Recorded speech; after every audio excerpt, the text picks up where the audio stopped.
is delicious. Shut up. Chewing gum is made of plastic. I know. It's crazy. Did you realize how difficult it was going to be? No, of course not. Yeah, I don't think I did. At that point, not knowing was actually probably a good thing because it's what kept me going. Okay. Market.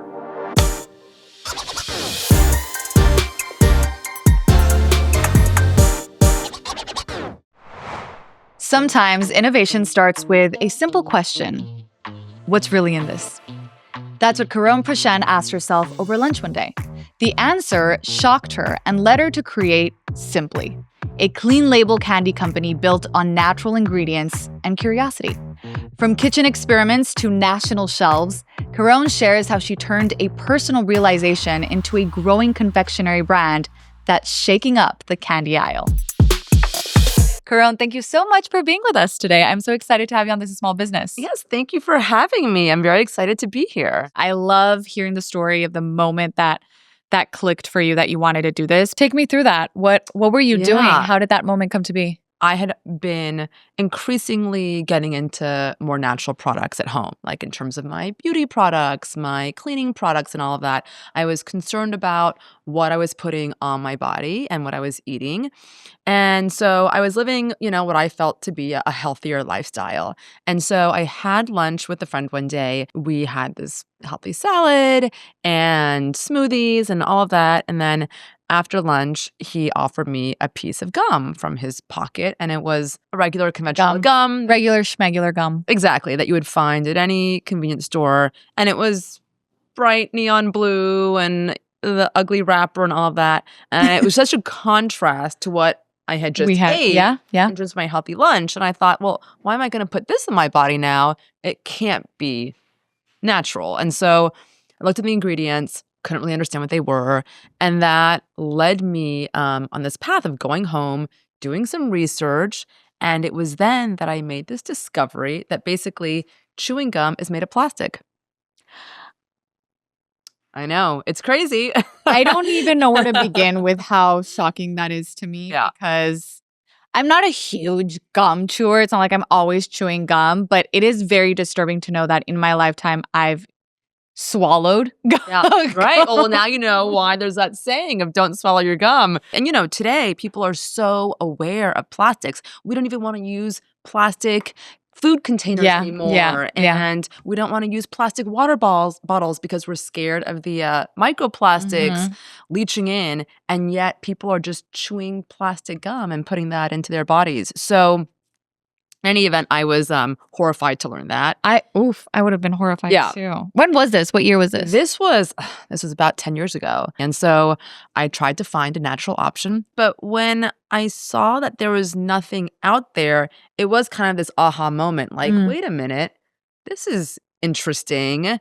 Why isn't there a natural gum in the market when there are natural versions of every other food? I thought, okay, the gum industry needs to be disrupted.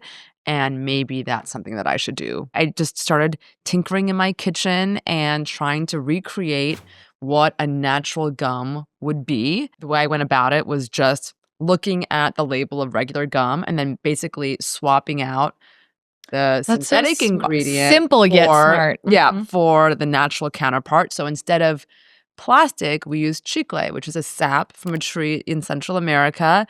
And that's what gum actually used to be made of. And I removed all the other extraneous things that I didn't understand. I really want to taste some stuff now.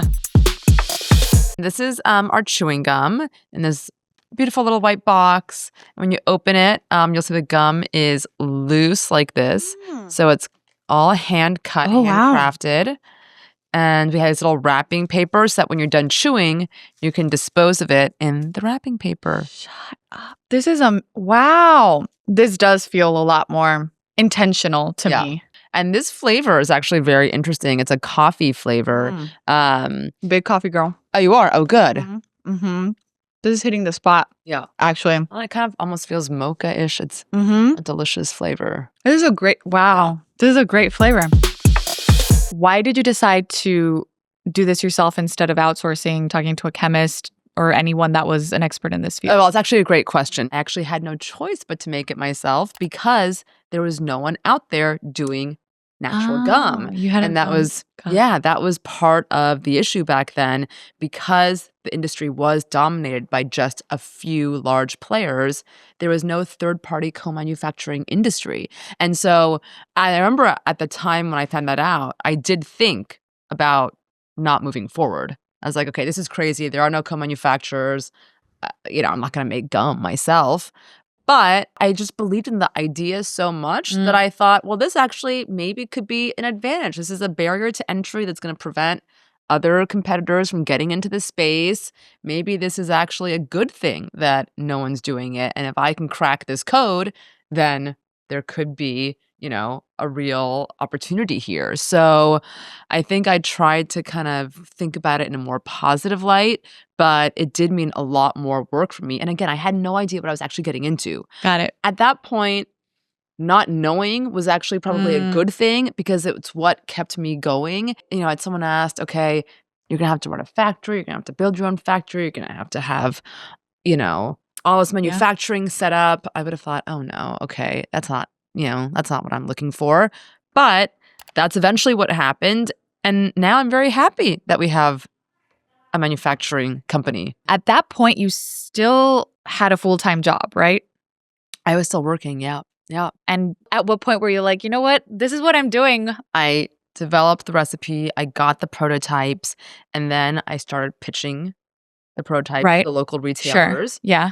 And that's why I always tell people who are starting out, you don't have to have a ton of money to start out because you can make your prototype in your kitchen. And if you think that you are onto something, well, then take it down to your local stores and see if they're going to take it, right? That's going to be your first real-time feedback. If your local stores aren't taking your product, well, then figure out why. What's the feedback that you're getting? Do they not think it tastes good? Do they think that there's already too many competitors in that space?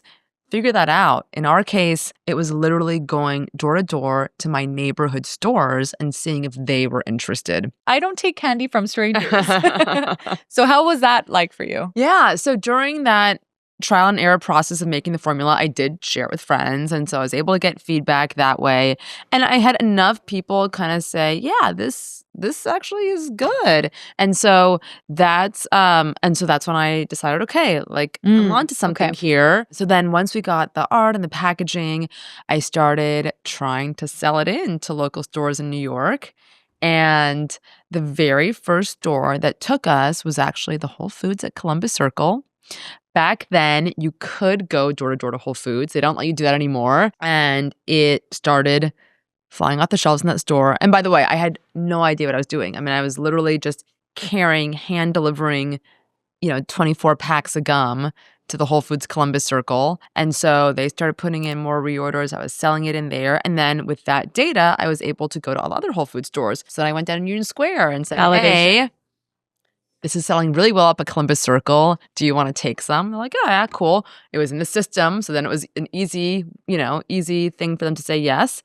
And then I went to Chelsea and then I went to Tribeca. And then I literally just went door to door to all the Whole Foods in Manhattan and got them to take the gum. And that gave me the confidence and it gave me the data to be able to go to investors. And I was able to raise a little bit of seed capital at that point. And that is when I quit my job and went into this full time.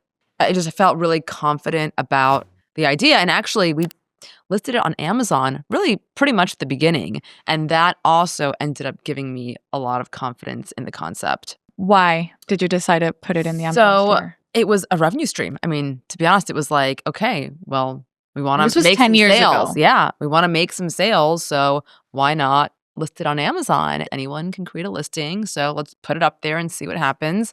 And it started selling.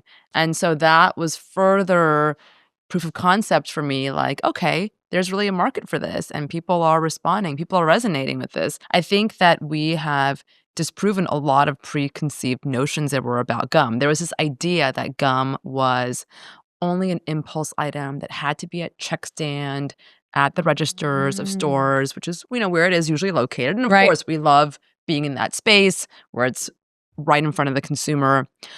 But there was this idea that it wasn't a pantry item online that people would remember to look for, but it really is. We've seen our Amazon sales grow and grow and grow, and I think it's because people are looking for gum and they are putting it in their cart and they are treating it like a staple pantry item.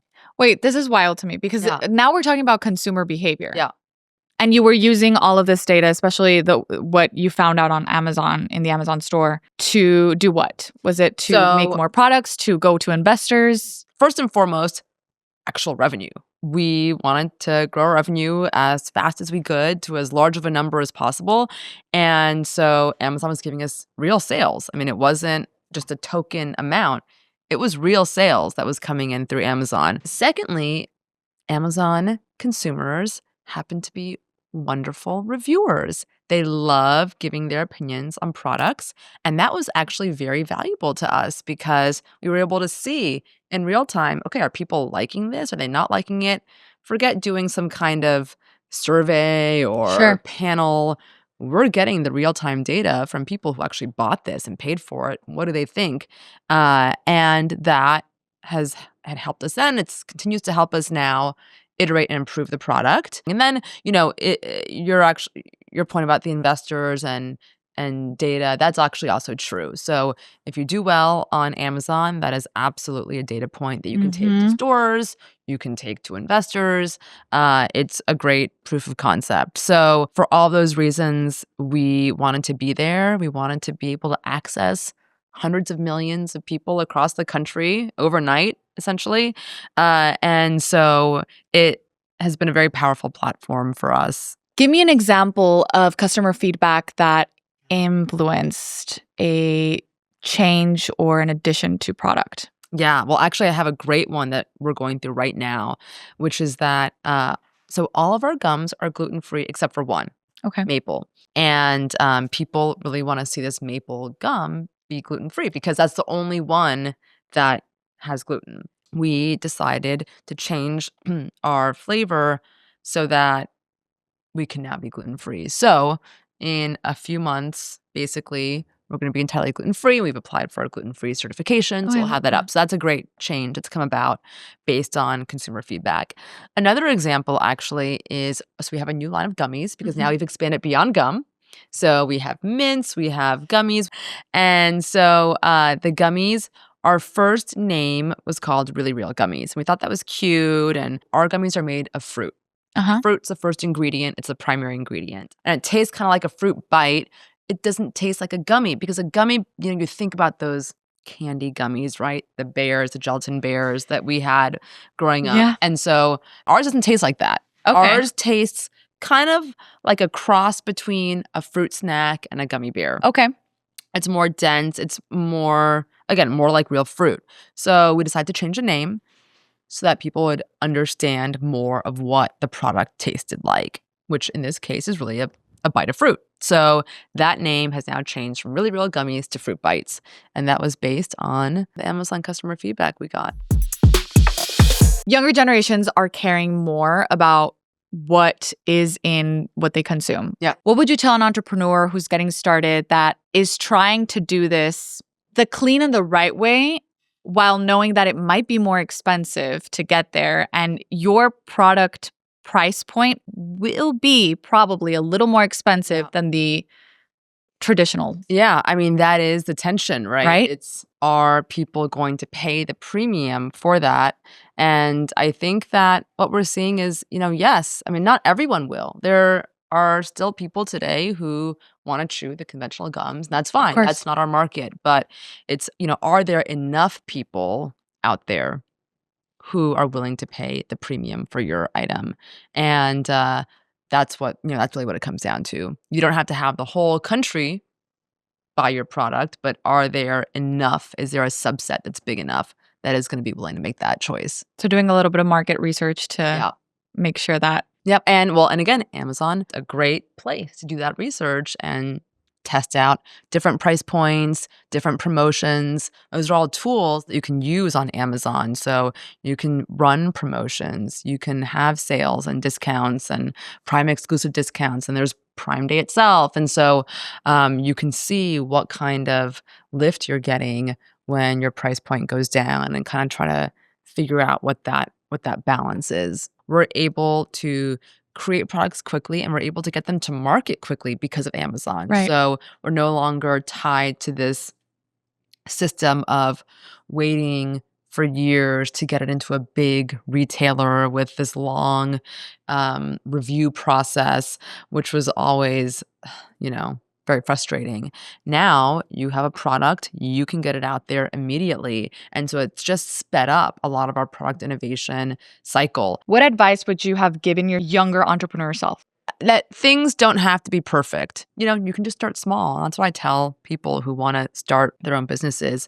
You don't have to raise $20 million out of the gate. You don't have to have Whole Foods as your first customer. Sure. You can really just start in your local town. You can start on Amazon and see how it goes in a small way first. And that'll actually let you test and iterate before you kind of get into the big leagues. Well, thank you so much for being on This is Small Business. It really was a pleasure to have you. Thank you for having me. That's it for this episode of This is Small Business, brought to you by Amazon.